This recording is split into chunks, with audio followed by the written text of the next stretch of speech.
Di tengah pasar Baghdad yang hiruk-pikuk, Abu Nawas, tokoh nyentrik dan terkenal akan kebijaksanaannya, tiba-tiba muncul dengan tingkah aneh. Ia berjalan membawa lentera besar yang menyala terang, padahal matahari bersinar terik di atas kepala. Orang-orang menoleh, berbisik-bisik, lalu mulai mengikuti ke mana ia pergi. Seorang penjual roti berteriak sambil tertawa, "Wahai Abu Nawas, apakah malam sudah datang lebih awal?" Abu Nawas tidak menjawab. Ia terus berjalan menyusuri gang-gang sempit sambil melihat ke kanan dan kiri, seperti orang sedang mencari sesuatu yang amat penting. Akhirnya, seorang pemuda menghadangnya. "Apa yang kau cari? Benda hilangkah? Atau akalmu yang hilang?" Abu Nawas mengangkat lentera, memandang lurus, dan menjawab dengan suara mantap, "Aku sedang mencari neraka." Kabar itu menyebar cepat. Abu Nawas mencari neraka di siang hari. Dalam waktu singkat, pasar menjadi ramai. Orang-orang mulai mengejek dan menertawakan. "Lihat, orang suci kita jadi gila. Kalau kau temukan neraka, kabari kami ya.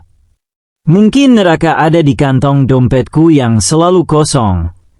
Tapi Abu Nawas tetap tenang. Ia terus berjalan, bahkan sampai ke pelataran masjid. Di sana, seorang alim ulama yang dihormati pun merasa risih. "Abu Nawas, apakah kau menghina agama? Neraka bukan mainan."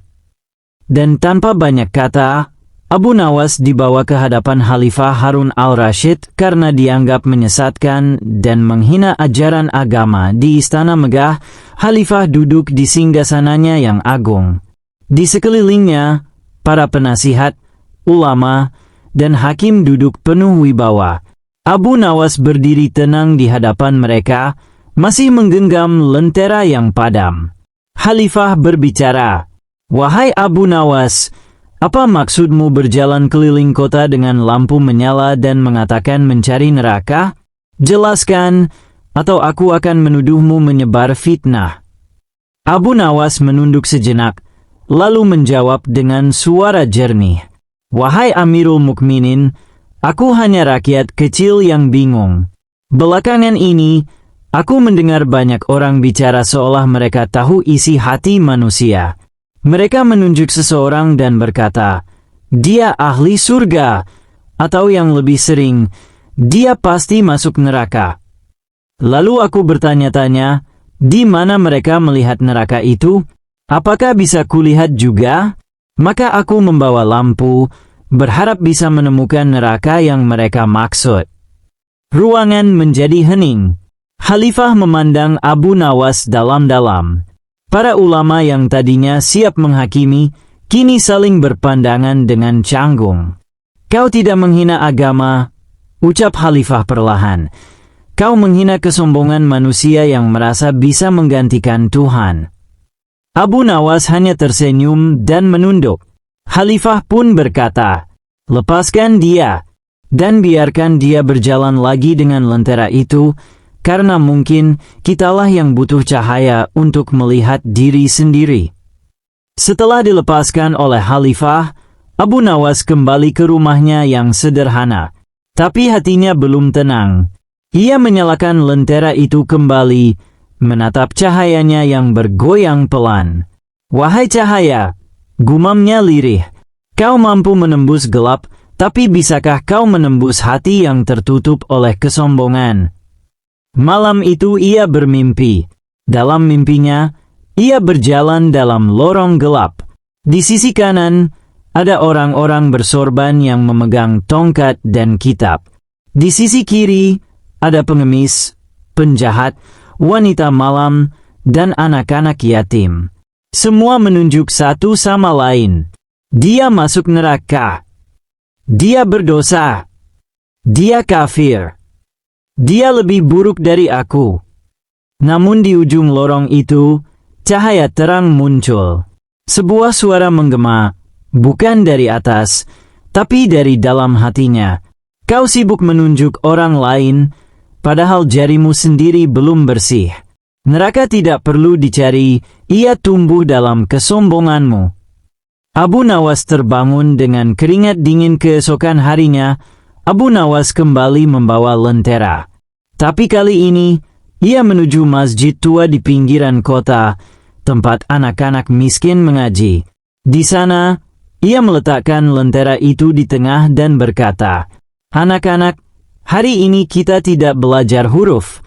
Hari ini, kita belajar melihat dengan mata yang bersih." Ia menutup mata mereka semua dengan kain. Lalu bertanya, "Siapa di antara kalian yang paling pintar?" Anak-anak saling diam. Siapa yang paling sering berbuat salah? Mereka tetap diam. Abu Nawas membuka penutup mata mereka dan berkata, "Ketika mata kalian ditutup, kalian tidak bisa menilai satu sama lain. Tapi itulah cara Tuhan menilai, bukan dari wajah, pakaian, atau gelar, tapi dari hati dan niat." Anak-anak terdiam. Beberapa menangis. Mereka mengerti penilaian itu tugas Tuhan, bukan manusia.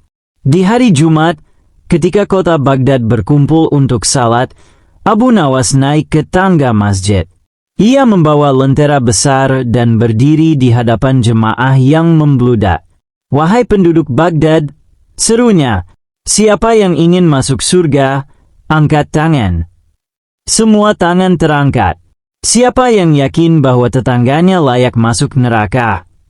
Beberapa tangan terangkat, lalu ragu, lalu perlahan turun. Abu Nawas tersenyum dan berkata, "Itulah bedanya kita dengan Tuhan. Kita mencintai surga, tapi enggan mengajak orang masuk bersama kita. Kita benci neraka, tapi senang menyeret orang lain ke dalamnya." Suatu hari, Baghdad dikejutkan oleh kasus besar. Seorang ulama muda difitnah murtad karena tafsirannya yang berbeda soal ayat tertentu. Ia dituduh sesat, dan massa marah. Mereka mengaraknya ke pengadilan, meminta hukuman mati. Abu Nawas mendengar berita itu, dan tanpa berkata apa-apa, ia berdiri di tengah kerumunan, membawa lentera seperti biasa. "Apa yang kau lakukan di sini, Abu Nawas?" tanya salah satu hakim. "Aku ingin melihat neraka yang sedang kalian bangun bersama-sama," jawabnya datar. Hakim terdiam. Warga terdiam. Ulama yang difitnah pun menangis, bukan karena takut mati, tetapi karena satu-satunya orang yang tak menghukumnya adalah yang dianggap orang gila dengan lentera. Khalifah pun dipanggil, dan dengan suara lantang, Abu Nawas berkata, "Wahai Amirul Mukminin, hari ini aku menemukan neraka, tapi bukan di tangan orang yang kalian tuduh sesat. Neraka itu ada di mata orang yang terlalu cepat menghukum." Khalifah menahan tangis. Ia memutuskan, tidak ada hukuman tanpa ilmu yang utuh. Tidak ada vonis tanpa kasih. Beberapa waktu berlalu. Abu Nawas jatuh sakit. Tubuhnya lemah. Lentera yang biasa ia bawa tak lagi menyala karena sumbunya habis. Para murid dan tetangga datang menjenguk, namun ia hanya berbisik, "Apakah aku telah cukup menemukan cahaya dalam diriku?" Seorang anak kecil duduk di sisinya dan bertanya, "Abu Nawas, apakah engkau takut mati?" Abu Nawas tersenyum lemah. "Aku tidak takut mati. Aku hanya takut masih membawa neraka di dalam dadaku dan belum cukup membagikan cahaya kepada kalian semua." Di malam terakhirnya, langit Baghdad gelap. Hujan gerimis turun, dan di kamar sempit Abu Nawas, lentera itu akhirnya padam. Tapi ketika ia mengembuskan napas terakhir, seluruh kota seakan diselimuti keheningan yang tak biasa. Di pagi hari, orang-orang menemukan lentera itu padam, tapi di dalamnya ada secarik kertas kecil. Di sana tertulis, "Lilin 2, jangan sibuk mencari neraka di luar dirimu. Carilah cahaya dalam hati dan nyalakan bagi yang belum menemukan jalannya." Abu Nawas. Pada suatu hari yang cerah di kota Baghdad, Sang Khalifah Harun al-Rashid memandang dari balkon istananya. Ia melihat rakyatnya sibuk, para pedagang berteriak menawarkan dagangan, para ulama berdiskusi, dan anak-anak berlarian di pelataran masjid. Meski hatinya bahagia melihat keramaian itu, dalam pikirannya terlintas satu pertanyaan yang mengganggu. Bagaimana aku tahu apakah nasihat yang kuterima itu berasal dari ilmu atau kebijaksanaan? Dan mana yang seharusnya aku dahulukan dalam memimpin negeri ini? Gumamnya. Maka sang Khalifah pun memanggil penasihat utamanya dan berkata, umumkan kepada seluruh penjuru negeri, aku mengadakan sayembara satu pertanyaan. Barang siapa bisa menjawabnya dengan benar, akan kuberikan hadiah emas seberat kepala unta. Keesokan harinya, pengumuman itu tersebar ke segala pelosok. Para ulama, filsuf, ilmuwan, penyair, pedagang, bahkan rakyat biasa, semua ingin mencoba menjawab pertanyaan sang Khalifah. Mana yang lebih dulu ada, ilmu atau kebijaksanaan? Hari yang ditentukan pun tiba. Aula istana dipenuhi tokoh-tokoh terkemuka dari seluruh penjuru negeri. Seorang ilmuwan terkemuka dari Persia berdiri dan berkata, tentu saja ilmu lebih dulu. Dari ilmu lahirlah kebijaksanaan. Tanpa ilmu, tak ada kebijaksanaan. Seorang filsuf dari Yunani berdiri dan membalas, salah besar, kebijaksanaan itu dasar dari ilmu. Sebelum manusia menciptakan pengetahuan, mereka memiliki naluri kebijaksanaan yang tertanam dalam hati. Seorang ulama berkata, kebijaksanaan adalah cahaya ilahi. Ia tak membutuhkan buku atau rumus. Ilmu bisa salah, tapi kebijaksanaan sejati tidak. Suasana pun memanas. Masing-masing mencoba menyampaikan argumen dengan logika tajam dan kutipan dari kitab-kitab besar. Bahkan sang Khalifah pun mulai bingung. Hingga dari sudut ruangan terdengar suara lembut, namun penuh percaya diri. Saya tahu jawabannya, tuanku. Semua menoleh. Ternyata itu Abu Nawas, sang pujangga nyentrik yang terkenal dengan kecerdasannya dan cara berpikir yang tak biasa. Raja Harun al-Rashid mengangkat alis. Abu Nawas, kau datang juga rupanya. Baiklah, coba berikan jawabanmu. Tapi hati-hati, jawabanmu akan dicatat dalam sejarah. Abu Nawas tersenyum.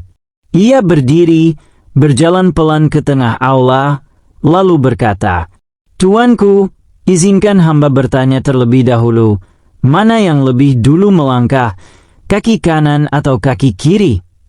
Raja tersenyum, tentu tergantung. Bisa kanan, bisa kiri.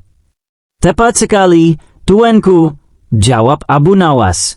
Begitu pula ilmu dan kebijaksanaan. Keduanya tak bisa dipisahkan. Mereka bukan untuk dibenturkan, tetapi untuk disandingkan. Ilmu bagaikan mata, dan kebijaksanaan adalah cahaya. Tanpa cahaya, mata tak bisa melihat. Tapi tanpa mata, cahaya pun tak berguna. Aula pun hening. Ilmu mengajarkan kita bagaimana melakukan sesuatu. Tapi kebijaksanaan mengajarkan kita apakah sesuatu itu patut dilakukan. Abu Nawas melanjutkan, ilmuwan bisa menciptakan senjata, tapi hanya orang bijak yang tahu kapan senjata itu tak seharusnya digunakan. Seorang dokter bisa tahu cara menyembuhkan, tapi hanya orang bijak yang tahu siapa yang perlu disembuhkan terlebih dahulu. Sang Khalifah mulai tersenyum. Tapi Abu Nawas belum selesai, dan izinkan hamba bercerita sebuah kisah pendek. Dahulu, ada dua orang pendaki gunung. Yang satu membawa peta, kompas, dan alat-alat ilmiah lengkap. Yang satunya tidak membawa apa-apa kecuali tongkat kayu dan akal sehat. Saat mulai mendaki, si ilmuwan dengan cepat naik ke atas, menghitung ketinggian, memetakan arah. Si bijak berjalan perlahan, menyapa burung, membaca arah angin, dan memeriksa tanah. Ketika kabut turun dan badai datang, si ilmuwan tersesat karena terlalu fokus pada peta. Si bijak, dengan insting dan pengamatannya, justru menemukan jalan pulang. Ia berkata, ilmu memberimu peta, tapi kebijaksanaan memberimu arah. Sang Khalifah berdiri. Semua mata tertuju padanya. Ia menatap Abu Nawas dengan kagum. Abu Nawas, katanya, kau tak hanya menjawab pertanyaanku, tapi juga mengajarkan kami semua pelajaran paling berharga hari ini. Ia memerintahkan bendahara untuk memberikan emas seberat kepala unta kepada Abu Nawas.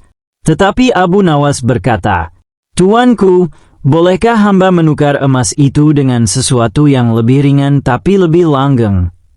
Raja heran. Apa itu? Tulislah jawaban hamba di dinding perpustakaan kerajaan, agar siapapun yang mencari jawaban tentang ilmu dan kebijaksanaan bisa membacanya dan tidak tersesat. Raja pun mengabulkan permintaan itu. Sejak hari itu, Aula istana tak hanya menjadi tempat debat para ilmuwan, tapi juga ruang diskusi yang menjunjung nilai-nilai kebijaksanaan. Kata-kata Abu Nawas disalin, diajarkan, dan menyebar ke berbagai negeri, dari Andalusia sampai India, dari Afrika sampai ke Kepulauan Nusantara. Ia tak hanya menjadi pujangga yang lucu, tetapi juga pemikir yang mengubah cara orang berpikir. Ilmu pengetahuan berkembang pesat, tapi selalu diiringi nasihat. Jangan biarkan ilmu memabukkanmu. Bawalah ia dengan kebijaksanaan. Di masa kini, ketika informasi begitu mudah diakses, ketika manusia bisa mengetahui segalanya hanya dari layar kecil di genggaman mereka, kata-kata Abu Nawas kembali bergema. Ilmu adalah alat. Kebijaksanaan adalah kompas. Tanpa kompas, alat bisa menyesatkan. Maka dunia pun mengakui bahwa suatu hari di Baghdad, seorang laki-laki jenaka bernama Abu Nawas telah mengguncang dunia, bukan dengan senjata, bukan dengan kekuasaan, tapi dengan pikiran dan kebijaksanaan.